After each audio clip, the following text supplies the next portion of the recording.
Te Reo Māori is simply the Māori language. And like in many colonial societies, it went through a time where it was thought perhaps it would become extinct.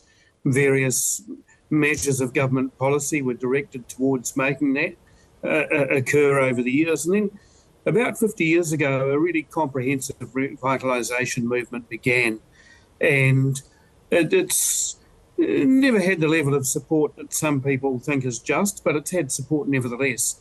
And what the Education Minister announced last week was that funding for training of teachers in the use of the Māori language in their classrooms would be cut.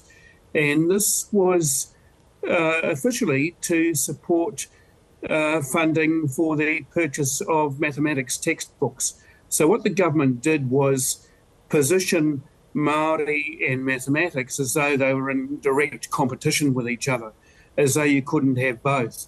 And I think that's been particularly distressing for a lot of people who see language as integral to people's culture and integral to saying to Māori kids, this place, this school belongs to you. This is a good place for you because your language is here and it's validated. And that lays a foundation for learning of mathematics and all the other things that schools try to teach. So that's why people have seen it within the context of broader government policies that suggest that there is racial discrimination at the forefront of government policy at the moment. And this is just one of many recent examples of that. And given that it is one of many recent examples, do you think the momentum is building up? What are protesters demanding? Well, it's not just protesters, it's ordinary Māori people, it's ordinary school teachers who want to be able to pronounce the names of Māori kids correctly when they go into their classrooms because they know that's a very significant and powerful way of saying to Māori kids, you belong. This classroom's for you as much as it is for anybody else. So it's not a particularly radical proposition. Language is a basic human right. It's recognised in things like the UN Declaration on the Rights of Indigenous Peoples, which something like 144 countries around the world endorsed at the United Nations. So wanting to speak one's language and having it recognised in public life, in the school in particular, is not a radical proposition at all. But the government has clearly on this occasion positioned it as something that's in direct competition with mathematics, and that's what people are finding distasteful.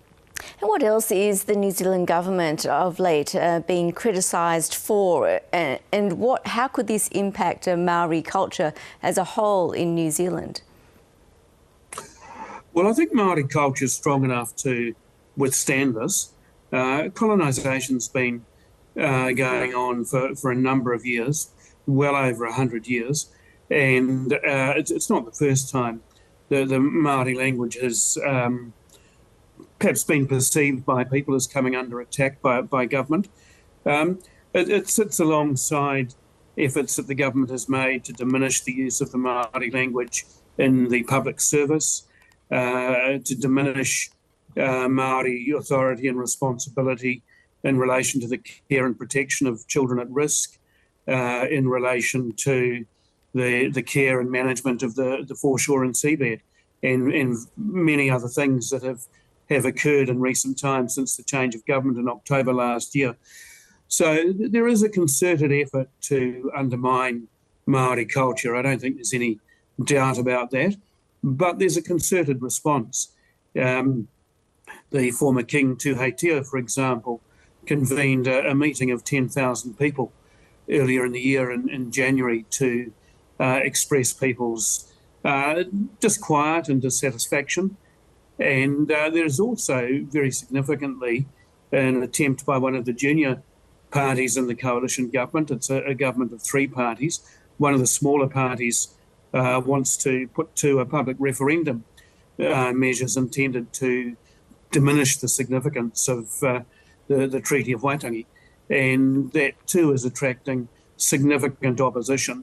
So things are rather tense in New Zealand at the moment as people feel that progress towards the recognition and revitalisation of Māori culture are perhaps being set back somewhat at the present time.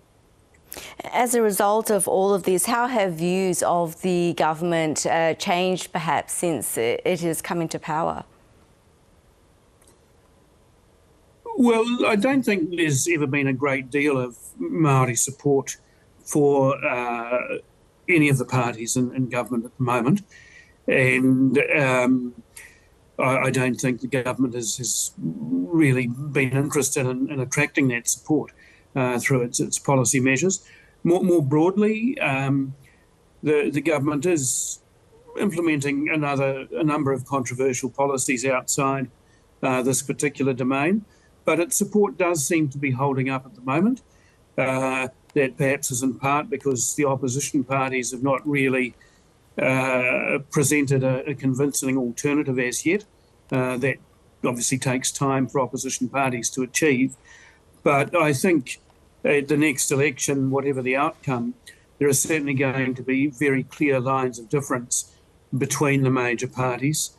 And it's important to remember too that New Zealand has a proportional representation system.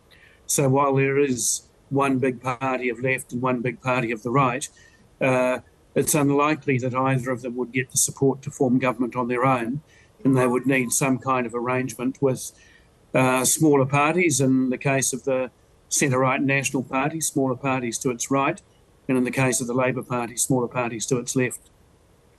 Really interesting to talk. Professor Dominic O'Sullivan, thanks so much for your time. Thank you very much.